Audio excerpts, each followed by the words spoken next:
The next is the configuration pages. So the configuration page starts from page 16, and there are altogether 4 pages which is used for configuration. In page number 16, only 2 bytes are important, that is the byte 0 which says MOD, and the byte 3 which says the auth 0.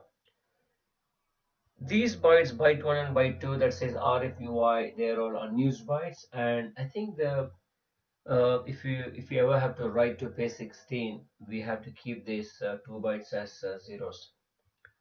The next, in byte 17, we have got the access byte, and we have got something called Vcit, and the remaining 2 bytes are not used. And the 18th page, we have got the password. So the password takes the entire 32 bytes. And in byte 19, we have got the pack, which is again related to the password, and the remaining 2 bytes are not used. So the other 2 numbers here, that is the 37, 38, 39, 40, they all the corresponding page numbers in the next version of this Ultralight. So probably here, I think here, what you can see here is, is MFOUL21. Probably this is the one for the card with the higher memory. So down here in table 6 is explained the bits in the MOD configuration byte. So there are only 2 bytes, we need to 2 bits, we need to set here. One is the bit 2, which is said strong modulation enable, and that's all. In the access byte, we can set the PROT, that's the protection and configuration lock, and the Authlim, which again one of the important properties. So keep in mind the Authlim takes 3 bits, so you can have a value from 0 to 7, and whereas the remaining configuration bits takes only 1 bit.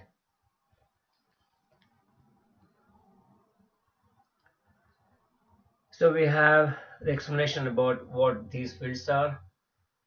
Now this is a 1 bit value, I can either set this to 0 or a 1. So I still can't figure out the usage of this. I just keep it to the default value, which is 1. So the default value is 0 here, if you can see. And auth 0, it is in bit 8, and it says auth 0, it's not, sorry, bit 8. So if you go up in documentation, the auth 0, sorry, takes the entire byte. So it takes 8 bits of values. So the number 8 means, the size of this auth 0 is 8 bits. So what the documentation says is auth 0 defines the page address from which the password verification is required. So depending on what exactly we want to do in the application, I can set the values from anywhere from 0 to 255. And if it is set to 255, or a number which is higher than the last page address, it effectively means the authentication is disabled. The prod bit indicates whether it is a write access protected or both read and write access protected, which is mentioned here. The CLK, the configuration lock. So you can use this bit to protect the read and write access to configuration itself, which is most often done. So when we configure our card for a specific application, we can lock this configuration pages altogether. So the documentation says 0 means it is open to write access, and 1 means both it's locked permanently for write access.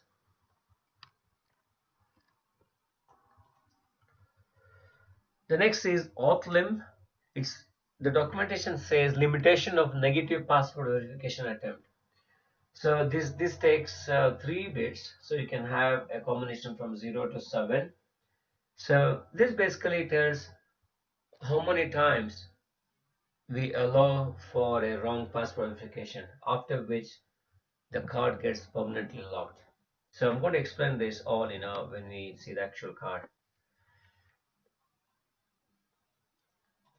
The next thing is Vct Id. It says the virtual card type verification. So this takes 8 bits. So this is something we can write. Probably we can use this to indicate what type of card it is. So probably I can write the value 25, and any card that have the value of 25 in VCIT, I can treat them as belonging to one particular type of application or usage. It could be an event management, or I can have a value like a 26, which could mean it's like a travel card or a royalty card type of applications. The next thing is the password. So this takes 32 bits, so you can put any value here. And the pack value, this is called as a password verification or acknowledge. So this is 16-bit value. So these password and pack, you cannot read them. Whenever we read, we'll always get the value as zeros.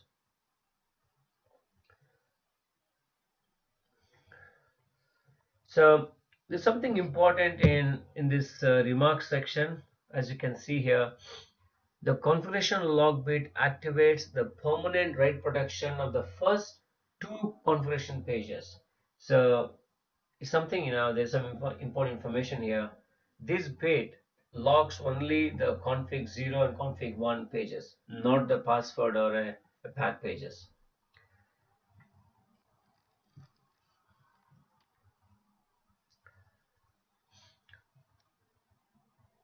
So the next thing is we have got the password verification protection again.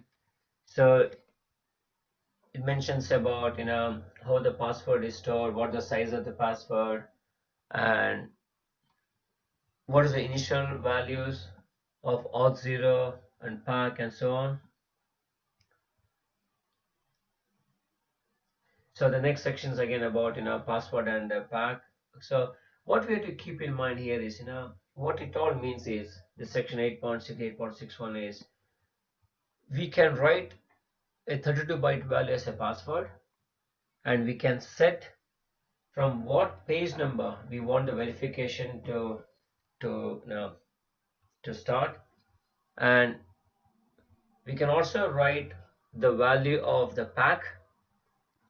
So when after successful password verification, the value of the pack is returned.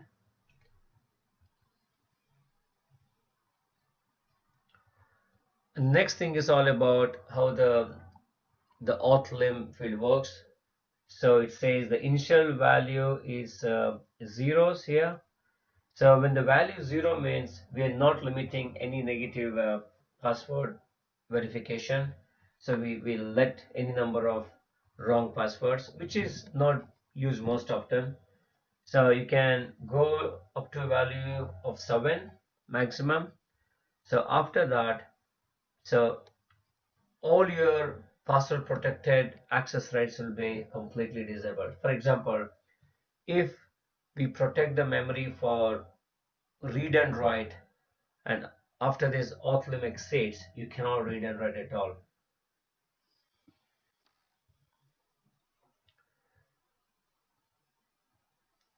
So the next thing is about the counter functionalities.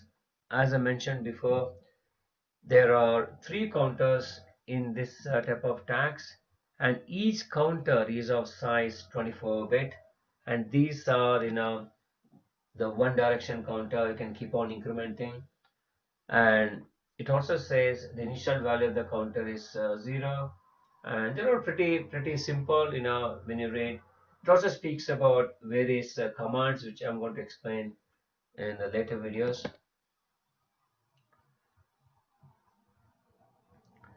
So there's something called the originality functions. So probably we can use this to verify whether the entire cards are actually manufactured by the NXP. So there is a command called read signature, which we can use now to get a 32-byte cryptographic signature, and you can verify that whether this signature is a valid one by using this ECC public key. Probably this is available from NXP website. So next thing is about the virtual card architecture support. Again, I'm not very clear how and when this is used, but one thing what I know is when we configure or when we set up our application using ntags, I can write a value for the Vct Id, and there is a command, and using that command, I think that command is called vcsl command. So when you send this command to the card, you'll get back this VCIT. Probably if this number is passed on to our application will come to know what type of card it is talking to. So after this, you got, these are the various types of commands that are available, that are supported by this tag. Most of these commands are very similar to the Ultralight. Some of the new things are, say you got read count, the increment count, the password authentication and read the signature, and the check tearing event, and the VCSL command. All above commands are like one more thing. Sorry, this is something called the get version, which is used to check the versionality of the card.